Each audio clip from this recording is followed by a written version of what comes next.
जय हिंद साथियों, नमस्कार। एक बार फिर से आप सभी का स्वागत करती हूँ। जितने भी बच्चे बिहार पुलिस का एग्ज़ाम दे रहे हैं, जिनका एग्ज़ाम अभी बाकी है, उनके लिए आज मैं आप लोगों के लिए एक ख़ास वीडियो लेकर के आई हूँ, जो है व्याकरण हिंदी का व्याकरण का। साथियों देखिए, दरअसल बात ऐसा होता है कि सारे बच्चे जितने भी होते हैं, सारे जीके जीएस के पीछे भागते रहते हैं। बस जीके जीएस करते रहते हैं। और जीके जीएस का सिलेबस जो है साथियों, आपको पता है, जिसका कोई अंत नहीं है। और जब एग्ज़ाम दे कर के आते हैं तो बोलते हैं बहुत सारा मेरा क्वेश्चन छूट गया, ये हुआ वो हुआ।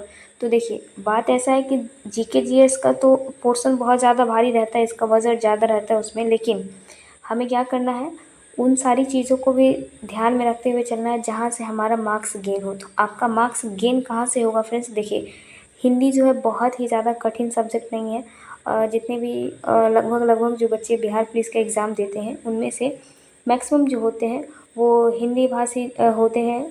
बहुत सारे बच्चे हैं तो जिनका हिंदी काफ़ी ज़्यादा अच्छा होता है, काफ़ी ज़्यादा स्ट्रॉन्ग होता है। वैसे सीबीएसई बोर्ड वाले का हिंदी थोड़ा सा गड़बड़ होता है, बट मैक्सिमम जो बच्चे एग्ज़ाम देते हैं उनका हिंदी बहुत ही ज़्यादा अच्छा होता है।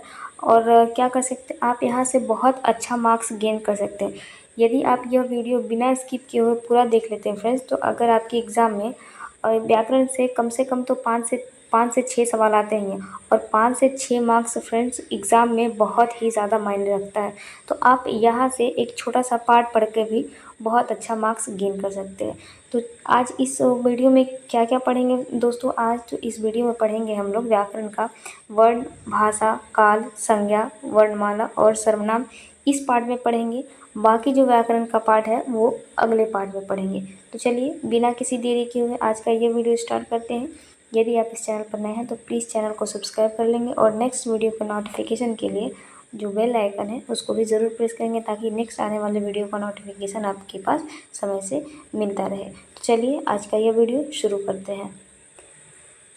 देखिए, जितने भी बच्चे, मैक्सिमम बच्चे की मैं बात कर रही हूँ, बहुत सारे बच्चे ऐसे भी होंगे जो सीबीएसई बोर्ड से होंगे, लेकिन मैं मैक्सिमम बच्चे की बात कर रही हूँ। जितने भी बिहार पुलिस का एग्ज़ाम देने वाले हैं या फिर दे रहे होंगे, उनमें से मैक्सिमम बच्चे जो होते हैं बीएसएबी से, मतलब बिहार बोर्ड से पढ़े होते हैं। और जो भी बच्चे बिहार बोर्ड से पढ़े होते हैं, उनका जो हिंदी होता है, उनका कहने की बात नहीं है, उनकी हिंदी पहले से ही बहुत बेहतर होती है। तो उनके लिए यह बहुत ही अच्छा पोर्शन है, यहाँ से आप बहुत अच्छा मार्क्स गेन कर सकते हैं। आई होप आप बात को समझ पा रहे होंगे कि इस सब्जेक्ट का जो है आपके एग्ज़ाम में कितना वेटेज है, और कितना आसानी से आप 5 से 6 मार्क्स बहुत ही आसानी से यहाँ से गेन कर सकते हैं। करना क्या है, आपको बस एक बार ध्यान देना है इस बात पर। तो चलिए, आज सबसे पहला जो है वो शुरू करते हैं। आपका हिंदी व्याकरण में सबसे पहला जो पार्ट है आपका, वो है भाषा। तो भाषा किसको कहते हैं फ्रेंड्स? तो भाषा, देखिए, भाषा किसको कहते हैं? भाषा वह साधन है जिसके द्वारा मनुष्य बोलकर, सुनकर, लिखकर व पढ़कर अपने मन के भावों या विचारों को आदान प्रदान करता है। उसे क्या कहते हैं? उसे भाषा कहते हैं। आपसे यह डेफिनेशन भी पूछा जा सकता है, आपसे जो सवाल है वह घुमा कर के भी पूछा जा सकता है हिंदी व्याकरण से। मैंने बहुत सारे सेट्स देखे हैं जिसमें से हिंदी का बहुत सारा आसान सा प्रश्न था, बट क्या होता है कि बच्चे उस पर ध्यान नहीं देते हैं और वहाँ से गलती कर के आ जाते हैं। तो फिलहाल तो ये मैं स्टार्टिंग के लिए बता रही हूँ, इससे क्वेश्चंस बहुत ज़्यादा नहीं आते हैं। ये जो भाषा का मैंने डेफिनेशन दिया है, बस व्याकरण को शुरुआत करने के लिए मैंने ये चीज़ आपको बताया। और ओवरऑल जान लेते हैं कि भाषा कितनी प्रकार की होती है। तो भाषा 3 प्रकार की होती है, मौखिक, लिखित और सांकेतिक। आगे देख लेते हैं हम लोग कि आगे देखिए, आपका प्रश्न बनना शुरू हो जाता है यहाँ से आपका प्रश्न बनना शुरू हो जाता है आपके एग्ज़ाम में। तो यहाँ है आपका वर्ण। वर्ण किसको कहते हैं? वर्ण उस मूल ध्वनि को कहते हैं जिसके खंड या टुकड़े नहीं किए जा सकते हैं। जैसे अ, ई, वो, च, क, ये जो होंगे, ये हो गए आपके वर्ण। वर्ण क्या होते हैं? वर्ण 2 प्रकार के होते हैं, एक स्वर्ण होता है, एक स्वर होता है, और दूसरा व्यंजन होता है। स्वर किसको कहते हैं? देखिए, स्वर वे वर्ण जिनके उच्चारण में किसी अन्य वर्ण की सहायता की आवश्यकता नहीं होती है, उसे स्वर कहते हैं। अब इसका जो उच्चारण होता है, देखिए, आपसे सवाल ऐसे पूछा जाएगा कि स्वर का उच्चारण कहाँ से होता है। आपके पास ऑप्शंस बहुत सारे दे दिए जाएंगे, आपको वहाँ से टिक करना है। या जो मैं आपके लिए सेशन लेकर के आऊँ, इसका हर एक लाइन से आपके एग्ज़ाम में सवाल बन सकते हैं। हर एक लाइन से आपका सवाल यहाँ से जनरेट हो सकता है। तो आपको क्या करना है, बिना स्किप किए हुए पूरा वीडियो को देखना है। देखिए इसके उच्चारण में कंठ तालु का उपयोग होता है, जीभ होठ का उपयोग नहीं होता। आपसे सवाल पूछा जा सकता है कि स्वर का उच्चारण कहाँ से होता है। आपका ऑप्शन में एक ऑप्शन कंठ या तालु रहेगा, बाकी जीभ ओठ और मूर्धा रहेगा। तो आपका जो करेक्ट आंसर होगा कंठ हो जाएगा। ये आपका सवाल बन सकता है इस प्रकार का। आप आई होप आप बात को समझ पा रहे होंगे। इसके आगे है कि हिंदी वर्णमाला में 16 स्वर होते हैं। ये देखिए आपका 16 स्वर दिया हुआ है, ठीक है। अगला है व्यंजन। व्यंजन क्या होता है? व्यंजन उन वर्णों को कहते हैं जिनके उच्चारण में स्वर वर्णों की सहायता ली जाती है। जैसे क है तो क में जो स्वर है, स्वर वर्ण है जो है अ, ये है, तो ये आपका हो गया व्यंजन। आई होप बात को आप समझ पा रहे होंगे। नेक्स्ट है वर्णमाला किसे कहते हैं। इससे पहले आपने देखा था कि वर्ण किसे कहते हैं, वर्णमाला किसे कहते हैं। तो देखिए वर्णों के समूह को ही वर्णमाला कहते हैं। इसे हम ऐसे भी कह सकते हैं कि किसी भाषा के समस्त वर्णों के समूह को क्या कहते हैं, वर्णमाला कहते हैं। और हर भाषा की जो है अपनी अलग अलग वर्णमाला होता है। जैसे हिंदी में अ आ इ ई क ख ग घ है, ABCD का सॉरी अंग्रेजी का ABCD है, और उर्दू का अलिफ बे ते से हो जाएगा। जो भी उर्दू वाले बच्चे देख रहे होंगे उनको पता होगा। तो जो हर भाषा होती है उसकी अपनी एक अलग वर्णमाला होती है। और यहाँ से शुरू करते हैं हम लोग। देखिए अब सबसे पहले देखेंगे संज्ञा। संज्ञा किसे कहते हैं? देखिए संज्ञा किसे कहते हैं ये सारे बच्चे जानते होंगे, लेकिन यहाँ क्या करना है, हमें रिवाइज करना है। देखते हैं संज्ञा किसे कहते हैं। तो किसी प्राणी वस्तु स्थान गुण या भाव के नाम को संज्ञा कहते हैं। मोटा मोटी आप ऐसे जान लें कि किसी का भी नाम हो, नाम को ही संज्ञा कहते हैं। क्या कहते हैं? नाम को ही संज्ञा कहते हैं। जैसे उदाहरण के तौर पर आप राम देखिए, मोर, कुतुब मीनार, वीरता, बुढ़ापा, रेडियो, किताब, मिठास इत्यादि। लेकिन संज्ञा के जो नाम है उनको अलग अलग कैटेगरी में रखा गया, जिसको आप भेद कह सकते हैं। तो संज्ञा के कितने भेद है? संज्ञा के 5 भेद होते हैं। व्यक्तिवाचक संज्ञा, जातिवाचक संज्ञा, भाववाचक संज्ञा, समूहवाचक संज्ञा और एक होता है द्रव्यवाचक संज्ञा। अब ये सारे संज्ञा को किसको किसको कहते हैं वो भी देख लेते हैं हम लोग। तो देखिए सबसे पहला है आपका व्यक्तिवाचक संज्ञा। व्यक्तिवाचक संज्ञा किसको कहते हैं? व्यक्तिवाचक संज्ञा उस संज्ञा को कहते हैं जिस शब्द से किसी विशेष व्यक्ति, वस्तु या स्थान के नाम का बोध हो, उसे व्यक्तिवाचक संज्ञा कहते हैं। यानी कि किसी चीज़ के जो नाम होता है, किसी व्यक्ति विशेष का या किसी सामान का जो नाम होगा वह व्यक्तिवाचक संज्ञा हो। जैसे रवीना ये लड़की का नाम है, कार है, ताजमहल है, उत्तर है दिशा का नाम है, भारत है देश का नाम है, भारतीय जो है यह आप जाति का नाम कह सकते हैं, काला सागर है जो काला सागर का नाम है, गंगा जो है नदी का नाम है, हिमालय जो है पर्वत का नाम है। ये हो गया आपका व्यक्तिवाचक संज्ञा, ठीक है। नेक्स्ट है जातिवाचक संज्ञा। अब जातिवाचक संज्ञा किसको कहते हैं? जातिवाचक संज्ञा उसको कहते हैं जिस शब्द से किसी जाति के सभी प्राणियों या पदार्थों का बोध होता है, उसे जातिवाचक संज्ञा कहते हैं। जैसे लड़का, अब आपने अभी पहले देखा था कि व्यक्तिवाचक संज्ञा में राम है, तो राम क्या है? एक लड़का है। तो लड़का जो हो गया वह जातिवाचक संज्ञा हो गया। लेकिन लड़का का नाम अगर राम है तो राम क्या हो जाएगा? राम आपका हो जाएगा व्यक्तिवाचक संज्ञा। वस्तु है, नदी है, जैसे आपने पहले देखा था गंगा, गंगा एक नदी है। अगर नदी आया तो वह जातिवाचक संज्ञा हो गया, लेकिन नदी का नाम गंगा आ गया तो वह क्या हो जाएगा? वह व्यक्तिवाचक संज्ञा हो जाएगा। आई होप आप बातों को समझ पा रहे होंगे। मनुष्य, पर्वत, जैसे पर्वत है यह जातिवाचक है, और पर्वत का नाम अगर आ गया हिमालय तो वह आपका हो जाएगा व्यक्तिवाचक संज्ञा। आई होप आप समझ पा रहे होंगे। पक्षी इत्यादि हो जाएगा जातिवाचक संज्ञा। अगला है भाववाचक संज्ञा। जिन शब्दों से किसी प्राणी या पदार्थ के गुण, भाव या अवस्था का बोध होता है उसे भाववाचक संज्ञा कहते हैं। उसे क्या कहते हैं? उसे भाववाचक संज्ञा कहते हैं। अब इसका उदाहरण क्या होगा? जैसे कि उत्साह, ईमानदारी, बचपन इत्यादि। यह जो भाव, जिससे भाव का अनुभव आप कर सकते हैं, जिससे कि भाव व्यक्त कर सकते हैं, जिस शब्दों से आपका समझ में आया कि ये शब्द जो है आपको भाव या स्वभाव जैसा कुछ बोध करवा रहा है, तो वह आपका भाववाचक संज्ञा हो जाएगा। नेक्स्ट है समूहवाचक संज्ञा। जिस संज्ञा शब्द से वस्तुओं के समूह या समुदाय का बोध हो उसे समूहवाचक संज्ञा कहते हैं। हालांकि इसके नाम में ही इसका डेफिनेशन छुपा हुआ है। तो यह समूहवाचक संज्ञा होगा, जैसे कि व्यक्तियों का समूह, भीड़, जनता, सभा, कक्षा, वस्तुओं का समूह, गुच्छा, कुंज, मंडल, गौद इत्यादि। ये क्या हो जाएगा? यह समूहवाचक संज्ञा हो जाएगा। अगला है द्रव्यवाचक संज्ञा किसको कहते हैं? तो देखिए, जिस संज्ञा शब्दों से किसी धातु, द्रव्य या पदार्थ का बोध हो उन्हें द्रव्यवाचक संज्ञा कहते हैं। या यूँ कह लें कि जिसे नापा, तौला, मापा जाए उसे क्या कहते हैं? उसे द्रव्यवाचक संज्ञा कहते हैं। एग्जाम्पल के तौर पर तांबा, पीतल, चावल, घी, तेल, सोना इत्यादि से जो सारे हैं क्या है? वह द्रव्यवाचक संज्ञा है।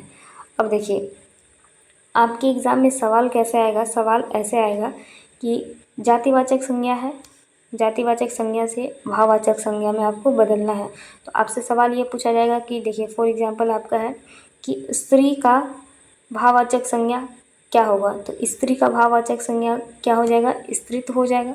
पशु का भाववाचक संज्ञा क्या होगा? पशु का पशुता होगा। बच्चा का बचपन हो जाएगा। सवाल आपसे एग्ज़ाम में इस तरीके से पूछा जाता है। सवाल आपसे एग्ज़ाम में इस तरीके से पूछा जा सकता है।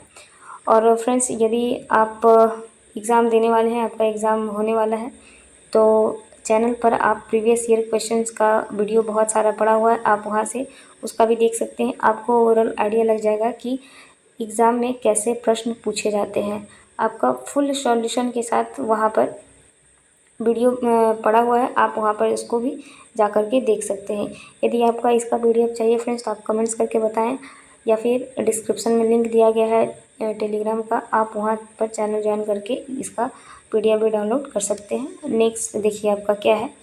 कुछ एक्सेप्शंस होते हैं, जैसे कि कभी कभी जातिवाचक संज्ञाओं का प्रयोग व्यक्तिवाचक संज्ञाओं में होता है। इसका कहने का मतलब ये हुआ कि जो जातिवाचक संज्ञा होता है, जातिवाचक संज्ञा जिसे खास जाति का बोध होता है, उसका जो प्रयोग है व्यक्तिवाचक संज्ञा के रूप में भी होता है। जैसे फॉर एग्जांपल देवी, जैसे कि आपसे अगर बोल दिया कि देवी कौन सा संज्ञा है, तो आपको लगेगा कि देवी मतलब जो स्त्री देवताएं होते हैं वो होते हैं, लेकिन वो सेंटेंस पर डिपेंड करता है कि वहाँ पर देवी का अर्थ क्या निकल रहा है। या देवी का अर्थ सीधा डायरेक्ट दुर्गा से समझ लेते हैं कि दुर्गा को ही सिर्फ देवी मानते हैं। तो इस तथ्य का मतलब ये हुआ कि जातिवाचक संज्ञा का उपयोग क्या होता है? कभी कभी व्यक्तिवाचक संज्ञा के रूप में होता है। दूसरा उदाहरण ये, अगर कोई आपसे दाऊ कहे, दाऊ का मतलब कृष्ण के भाई बलदेव से समझा जाता है, तो यहाँ जो दाऊ जो है वह जातिवाचक संज्ञा है। दाऊ जो है वह जातिवाचक संज्ञा है, क्योंकि दाऊ का मतलब भैया होता है, ठीक है। और यहाँ पर समझा क्या जाता है? कृष्ण के भाई बलदेव के नाम से समझा जाता है। तो ये दाऊ जातिवाचक संज्ञा है, लेकिन यहाँ समझा जा रहा है क्या? व्यक्तिवाचक संज्ञा, क्योंकि नाम यहाँ दिया हुआ है बलदेव, तो इसे व्यक्तिवाचक संज्ञा समझा जाता है। तो आपको डिफरेंस कैसे पता चलेगा? वो आपके सेंटेंस से पता चलेगा। आपसे एग्ज़ाम में सवाल ऐसे पूछे जाते हैं। आई होप आप समझ पा रहे होंगे। नेक्स्ट है, देखिए, कभी कभी व्यक्तिवाचक संज्ञा का प्रयोग जातिवाचक संज्ञा के रूप में हो जाता है। यहाँ पर था जातिवाचक संज्ञा का प्रयोग व्यक्तिवाचक में होता है, यहाँ है व्यक्तिवाचक संज्ञा का प्रयोग क्या होता है? जातिवाचक संज्ञा के अर्थ में हो जाता है। अब कैसे होता है? उदाहरण देख लेते हैं। उदाहरण है, जैसे देखिए, गांधी अपने समय के कृष्ण थे। गांधी अपने समय के कृष्ण थे, तो गांधी जी क्या है? गांधी जी व्यक्तिवाचक संज्ञा है, क्योंकि एक प्रॉपर व्यक्ति का नाम है, और अपने समय के कृष्ण थे। अब कृष्ण का क्या मतलब निकल रहा है? कृष्ण का मतलब जातिवाचक संज्ञा निकल रहा है। आई होप आप समझ पा रहे होंगे। नेक्स्ट है, यशोदा हमारे घर की लक्ष्मी है। यशोदा क्या है? यहाँ पर व्यक्तिवाचक संज्ञा है, लेकिन इसका जो अर्थ निकल रहा है वह जातिवाचक संज्ञा निकल रहा है। इन सारी एडिशनल चीज़ों को आप ध्यान में रखेंगे। नेक्स्ट हमारा है, देखिए, सर्वनाम। सर्वनाम किसे कहते हैं? देखिए, सर्वनाम का अगर मोटे तौर पर डेफिनेशन की बात करें, तो सभी नामों के बदले जो आता है, सर्व मतलब सब, नामों मतलब संज्ञा, संज्ञा के जितने भी नाम हैं सबके बदले जो शब्द आता है उसे सर्वनाम कहते हैं। डेफिनेशन आप ऐसे याद रखेंगे, जैसे मैं, तू, आप, कोई, यह, ये, वे, हम, तुम, कौन, क्या, जो, सो इत्यादि जो सारे क्या हैं? ये सारे सर्वनाम हैं। अगर सर्वनाम की भेद की बात करें तो सर्वनाम के 6 भेद होते हैं। बाकी 6 भेद कौन कौन से हैं? ये देखिए, सर्वनाम के 6 भेद हैं: पुरुषवाचक सर्वनाम, निश्चयवाचक सर्वनाम, अनिश्चयवाचक सर्वनाम, संबंधवाचक सर्वनाम, प्रश्नवाचक सर्वनाम और निजवाचक सर्वनाम।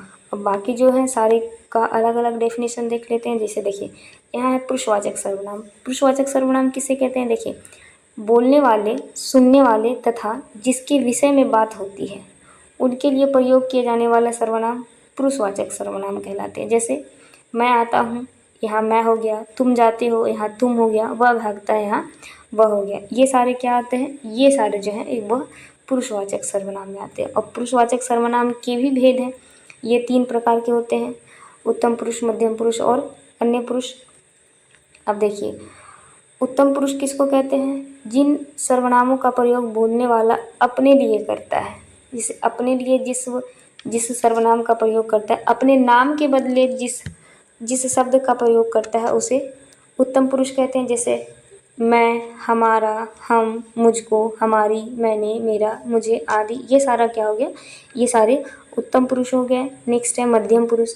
अब देखिए मध्यम पुरुष क्या होगा, जिन सर्वनामों का प्रयोग सुनने वाले के लिए किया जाता है, मतलब दूसरे के लिए किया जाता है, तो उसे मध्यम पुरुष कहते हैं। जैसे तू, तुम, तुम्हें, आप, तुम्हारे, तुमने आदि, ये जो है मध्यम पुरुष है। नेक्स्ट है अन्य पुरुष। अन्य पुरुष वो हो जाएगा जिसके बारे में बात किया जा रहा होगा, उसके लिए जो प्रयोग किया जाएगा उसे अन्य पुरुष कहेंगे। जैसे वे, यह, वह, इनका, इन्हें, उसे, उन्होंने, इनसे, उनसे आदि, ये सारे जो हो जाएंगे ये अन्य पुरुष हो जाएंगे।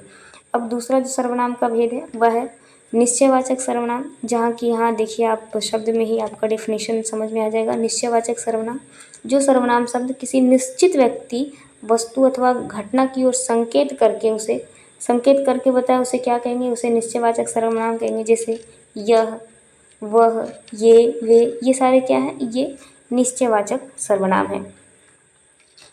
अगला है अनिश्चयवाचक। यहाँ पर क्या है कि वह निश्चित है, वहाँ निश्चित था, यहाँ पर अनिश्चित है। देखिए, जिस शब्द सर्वनाम से किसी निश्चित व्यक्ति या वस्तु का बोध ना हो, वहाँ पर निश्चित बोध हो रहा था, यहाँ पर बोध ना हो, उसे क्या कहेंगे, उसे अनिश्चयवाचक सर्वनाम कहेंगे। जैसे कोई, कुछ, किसी आदि। अब आपसे सवाल एग्जाम में कैसे पूछा जाएगा, सवाल आपसे ये पूछा जाएगा, दरवाजे पर कोई है, वाक्य में कोई कौन सा सर्वनाम है, कोई कौन सा सर्वनाम है। आपका जो करेक्ट आंसर हो जाएगा क्या हो जाएगा, वो हो जाएगा अनिश्चयवाचक सर्वनाम। आपसे एग्जाम में जो है सवाल ऐसे पूछा जाता है। आई होप आप समझ पा रहे होंगे। नेक्स्ट है संबंधवाचक सर्वनाम। जिन सर्वनाम शब्दों का दूसरे सर्वनाम शब्द से संबंध ज्ञात हो तथा जो शब्द 2 वाक्यों को जोड़ता है उन्हें क्या कहते हैं, उन्हें संबंधवाचक सर्वनाम कहते हैं। जैसे एग्जाम्पल के तौर पर समझ लेंगे कि जो, जिसकी, सो, जिसने, जैसा, वैसा आदि। अब देखिए यहाँ पर उदाहरण है, जो जैसा करेगा वैसा पाएगा। तो इसमें जो जैसा करेगा वैसा पाएगा, यहाँ पर संबंध बता रहा है। तो जैसा और वैसा जो है यह एक दूसरे से संबंध बता रहा है, तो यह कौन सा सर्वनाम हो जाएगा, यह संबंधवाचक सर्वनाम हो जाएगा।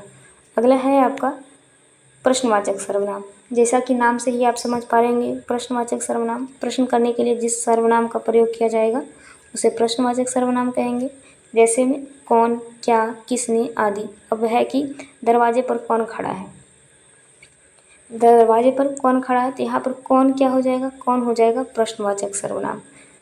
अब कंफ्यूज आप यहाँ पर होंगे कि यहाँ पर है दरवाजे पर कौन खड़ा है और यहाँ पर है दरवाजे पर कोई है।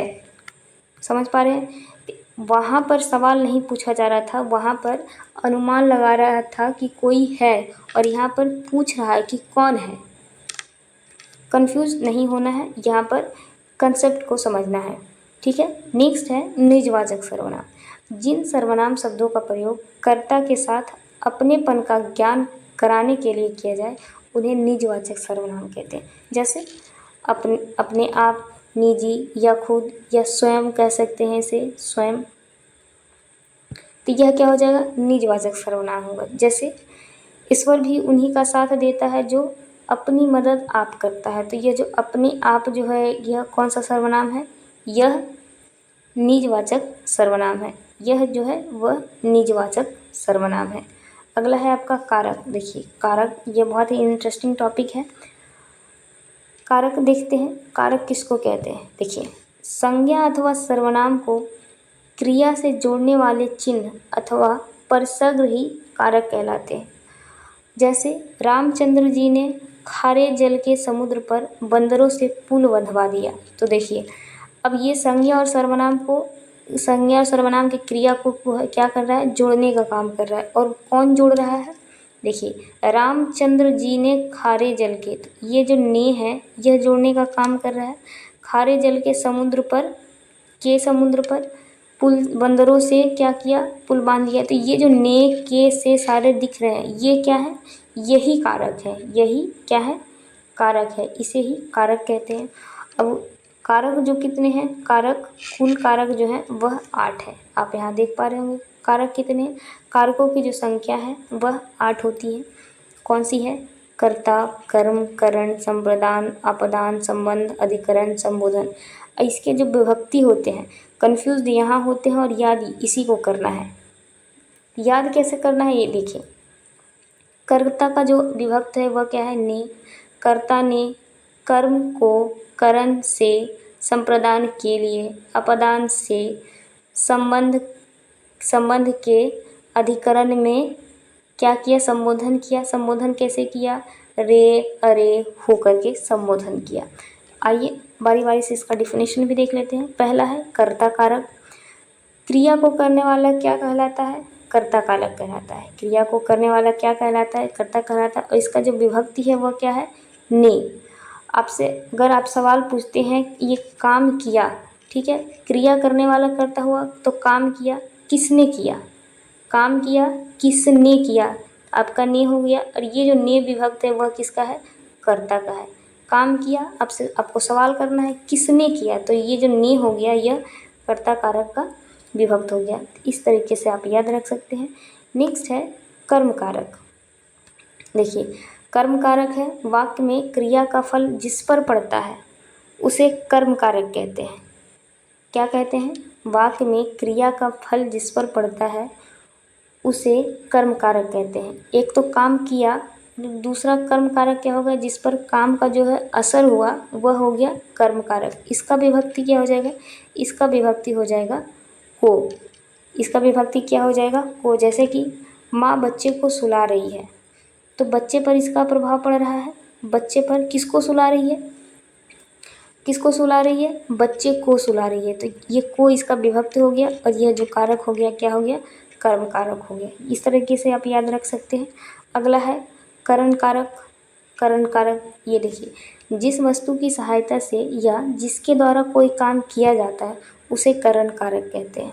जैसे हम आँखों से देखते हैं, हम क्या करते हैं, आँखों से देखते हैं, तो यहाँ पर जो से हो गया वह क्या हो गया, करण कारक हो गया।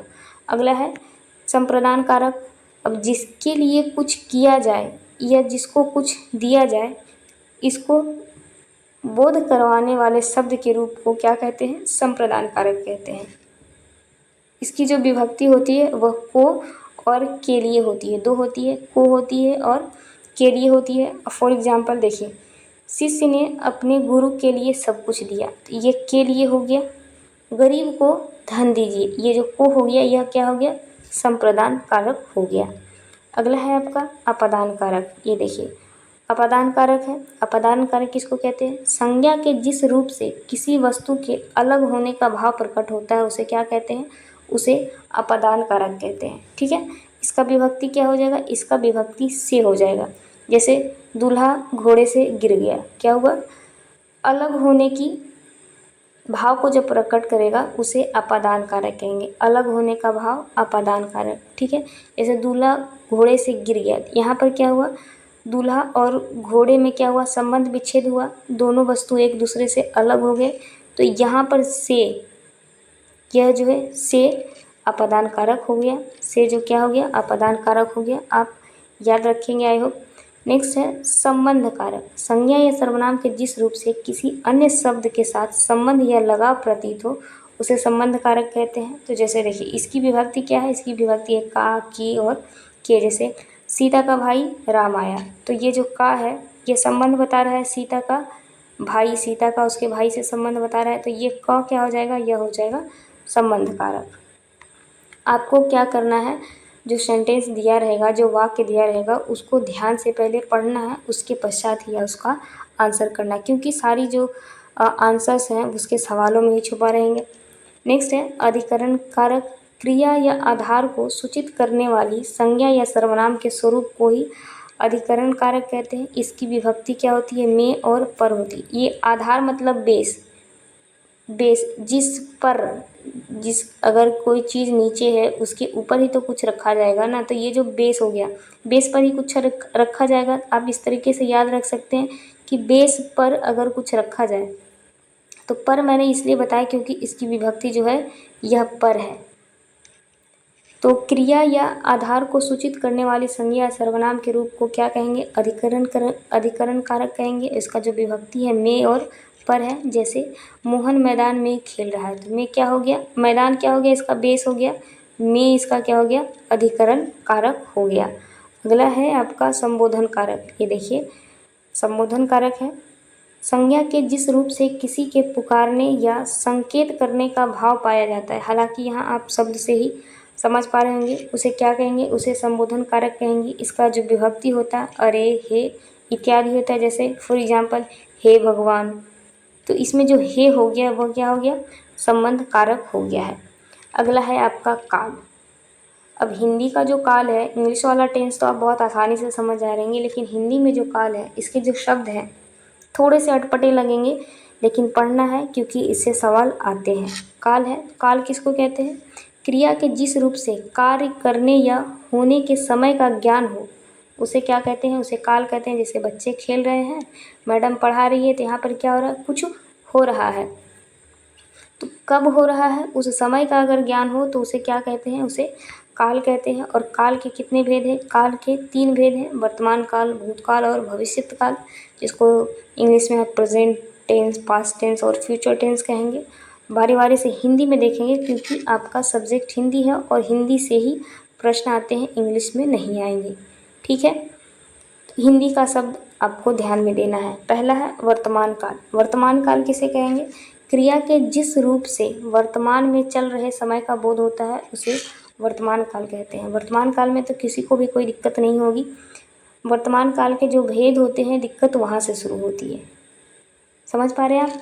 तो जैसे उदाहरण है, पिताजी समाचार सुन रहे हैं, यह अभी हो रहा है, वर्तमान काल इसे ही कहते हैं। और वर्तमान काल के जो पहचानने का जो नियम है वो क्या है, वाक्य के अंत में क्या रहेगा, ता, ती, ते हैं आदि होते हैं, उसे क्या कहते हैं, उसे वर्तमान काल कहते हैं। अब देखिए वर्तमान काल के कितने भेद हैं, वर्तमान काल के 5 भेद हैं। सामान्य वर्तमान काल, तत्कालिक वर्तमान काल, पूर्ण वर्तमान काल, संदिग्ध वर्तमान काल, और 5वां जो है वह है संभाव्य वर्तमान काल।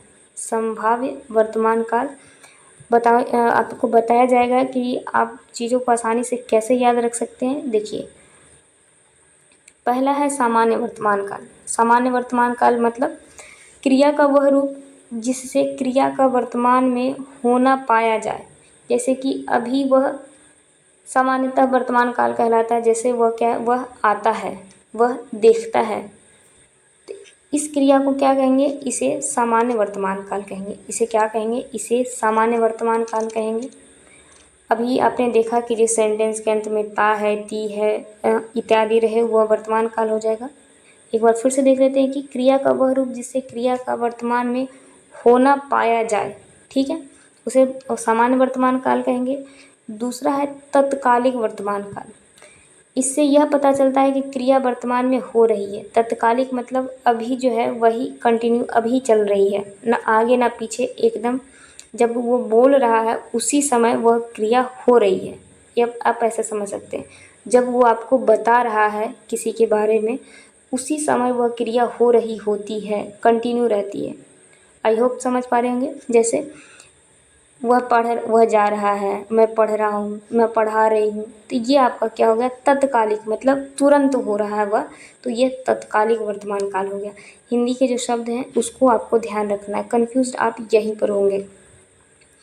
नेक्स्ट है पूर्ण वर्तमान काल। इससे वर्तमान काल में कार्य की पूर्ण सिद्धि का बोध होता है। जैसे कि काम तो हुआ है वर्तमान काल में, लेकिन बस कुछ क्षण पहले हुआ है, कुछ क्षण पहले हुआ है वर्तमान काल में ही। जैसे कि वह आया है, सीता ने पुस्तक पढ़ी है, ठीक है, तो ये होगा क्या, पूर्ण वर्तमान काल। वह कार्य जो है पूरा हो गया है, अभी तत्क्षण हुआ है लेकिन वह पूरा हो गया है, इसे पूर्ण वर्तमान काल कहेंगे। जैसे वह आया है, सीता ने पुस्तक पढ़ी है। नेक्स्ट है संदिग्ध वर्तमान काल। ये देखिए नाम भी वैसा ही है, संदिग्ध वर्तमान काल। संदिग्ध वर्तमान काल किसे कहेंगे? जिससे क्रिया के होने में संदेह प्रकट हो पर उसकी वर्तमान काल में संदेह ना हो, उसे संदिग्ध वर्तमान काल कहते हैं। जैसे राम खाता होगा, वह पढ़ता होगा, यह आपका हो जाएगा संदिग्ध वर्तमान काल। नेक्स्ट है संभाव्य वर्तमान काल, जिसमें संभावना रहती है। आप नाम से अंदाज़ा लगा पा रहे होंगे संभाव्य वर्तमान काल। इससे जो है वर्तमान काल में काम के पूरा होने की संभावना रहती है। जैसे वह आया हो, वह लौटा हो, हम सोचते हैं कि शायद वह आया हो, तो वह आया हो क्या हो जाएगा? वह संभाव्य वर्तमान काल हो जाएगा। नेक्स्ट है आपका काल का दूसरा भूतकाल। भूतकाल किसको कहते हैं? क्रिया के जिस रूप से बीते हुए समय का बोध होता है उसे भूतकाल कहते हैं। जो हो चुका है उसे भूतकाल कहते हैं। जैसे वह खा चुका था, राम ने अपना पाठ याद किया था, जो चीज़ें बीत चुकी है वह क्या हो जाएगा? वह भूतकाल हो जाएगा। अब भूतकाल के पहचानने के नियम क्या होगा? वाक्य के अंत में था, थे, थी आदि रहेंगे। हालांकि ये सटीक नहीं है, फिर भी याद रखने के लिए ये सही है। ठीक है, तो भूतकाल के भी 6 भेद होते हैं। भूतकाल के 6 भेद होते हैं। कौन से होते हैं? भूतकाल के 6 भेद होते हैं। सामान्य भूतकाल, आसन्न भूतकाल, पूर्ण भूतकाल, अपूर्ण भूतकाल, संदिग्ध भूतकाल और हेतु मद भूतकाल। इसके तो शब्द और भी अतरंगी हैं, आप पढ़िएगा आगे। देखिए सामान्य भूतकाल, जिससे भूतकाल की क्रिया के विशेष समय का ज्ञान ना हो उसे सामान्य भूतकाल कहते हैं। जैसे मोहन आया, सीता गई, क्रिया के विशेष समय का कोई भी ज्ञान ना हो। अगला है आसन्न भूतकाल। क्रिया के जिस रूप से यह पता चले कि क्रिया अभी कुछ समय पहले ही पूर्ण हुई हो उसे आसन्न भूतकाल कहते हैं। जैसे मैंने आम खाया है, अध्यापिका पढ़ाकर आई है, ये आपका हो जाएगा आसन्न भूतकाल। नेक्स्ट है पूर्ण भूतकाल। पूर्ण भूतकाल क्या होगा? क्रिया के उस रूप को पूर्ण भूत कहते हैं जिससे क्रिया की समाप्ति के समय का स्पष्ट बोध होता है कि क्रिया को समाप्त हुए काफ़ी समय बीत चुका है। मतलब कि जो क्रिया हुआ है वह बहुत पहले होकर के बीत चुका है, तो उसे क्या कहेंगे? बहुत पहले ही पूरा हो गया है, तो उसे क्या कहेंगे? पूर्ण भूतकाल कहेंगे। उसे क्या कहेंगे? उसे पूर्ण भूतकाल कहेंगे। इसका उदाहरण है जैसे कि उसने श्याम को मारा था, बहुत पहले की बात है। अंग्रेजों ने भारत पर राज किया था, बहुत पहले की बात है। तो यह क्या हो जाएगा? यह पूर्ण भूतकाल हो जाएगा। अगला है आपका अपूर्ण भूतकाल। वह था पूर्ण भूतकाल, यह था अपूर्ण भूतकाल। अपूर्ण भूतकाल क्या होता है? इससे यह ज्ञात होता है कि क्रिया भूतकाल में हो रही थी लेकिन अभी उसकी समाप्ति का पता नहीं चलता है कि समाप्त हुआ है या नहीं हुआ है। जैसे सुरेश गीत गा रहा था, अब क्या पता उसने अभी भी गा रहा है या फिर गाना छोड़ दिया। ऐसा आप बस समझने के लिए सोच सकते हैं। रीता रो रही थी, क्या सीता सो रही थी, क्या पता अभी तक जगी या नहीं जगी। यह क्या होगा? यह अपूर्ण भूतकाल होगा। ठीक है, नेक्स्ट है संदिग्ध भूतकाल। संदिग्ध भूतकाल किसे कहते हैं? भूतकाल की क्रिया के जिस रूप से उसके भूतकाल में पूरा होने में संदेह हो उसे संदिग्ध भूतकाल कहते हैं। भूतकाल इसमें भी संदिग्ध है कि इसमें संदेह है, पूरा हुआ है या नहीं हुआ है, इसमें भी संदेह है। जैसे कि तू गाया होगा, बस छूट गई होगी। अब इसमें संदेह है कि ऐसा शायद हुआ होगा भी या नहीं, तो यह क्या हो जाएगा? यह संदिग्ध भूतकाल हो जाएगा। नेक्स्ट है हेतु मद भूतकाल। यदि भूतकाल में एक क्रिया के होने या ना होने पर दूसरी क्रिया का होना या ना होना निर्भर करता हो उसे हेतु मद भूतकाल काल कहते हैं। जैसे कि देखिए यदि तुमने परिश्रम किया होता तो पास हो जाते। अभी अगर आप नहीं पढ़ोगे तो शायद यही सेंटेंस आपको कोई बोलेगा, यदि तुमने पढ़ा होता तो एग्ज़ाम पास कर ही जाता। ठीक है, तो आपको समझाने के लिए मैंने बोला। आप बहुत मेहनत कर रहे हो, आई नो, क्योंकि आप मेहनत नहीं कर रहे होते तो आप इस वीडियो पर नहीं होते। ठीक है, तो ये इसे कहते हैं हेतु मद भूतकाल। नेक्स्ट है आपका तीसरा जो काल है भविष्यत काल। भविष्यवाणी, भविष्य में होने वाली क्रिया को भविष्यकाल की क्रिया कहते हैं। जैसे वह कल घर जाएगा, इसका कोई ठिकाना नहीं है, जाएगा भी या नहीं जाएगा। नेक्स्ट है हम सर्कस देखने जाएंगे, तो ये आपका हो गया भविष्यकाल। अब भविष्यकाल के कितने भेद हैं? भविष्यकाल के 3 भेद हैं। सामान्य भविष्यकाल, संभाव्य भविष्यकाल, हेतु मध्य भविष्य, भविष्यत काल।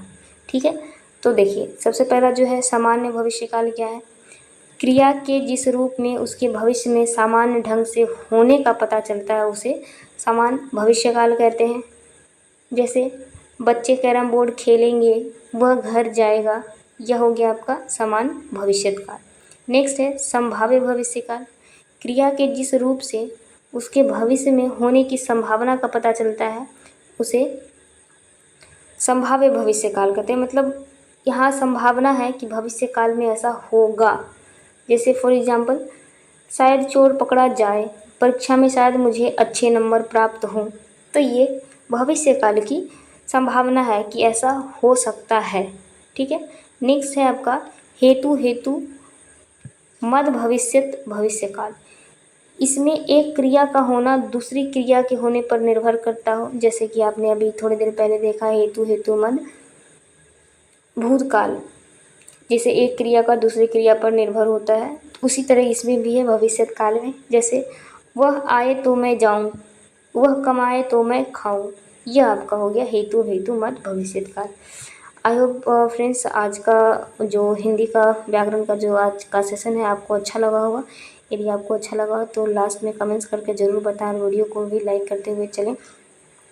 इसी तरह का नेक्स्ट वीडियो पाने के लिए फ्रेंड्स आप इस चैनल को सब्सक्राइब भी कर सकते हैं और रेगुलर नोटिफिकेशन के लिए आप बेल आइकन को भी प्रेस कर सकते हैं। तो चलिए मिलते हैं हिंदी व्याकरण के नेक्स्ट पार्ट में, और नेक्स्ट पार्ट में मिलते हैं हिंदी व्याकरण के ही। और जो PYQ चल रहा है, PYQ का सेशन जो चल रहा है रेगुलर, वो चल ही रहा है। यदि आपने अभी तक नहीं देखा है तो आप चैनल पर जा करके देख सकते हैं। तो मिलते हैं साथियों नेक्स्ट वीडियो में, तब तक के लिए आप सभी का बहुत बहुत धन्यवाद। Thank you so much. जय हिंद।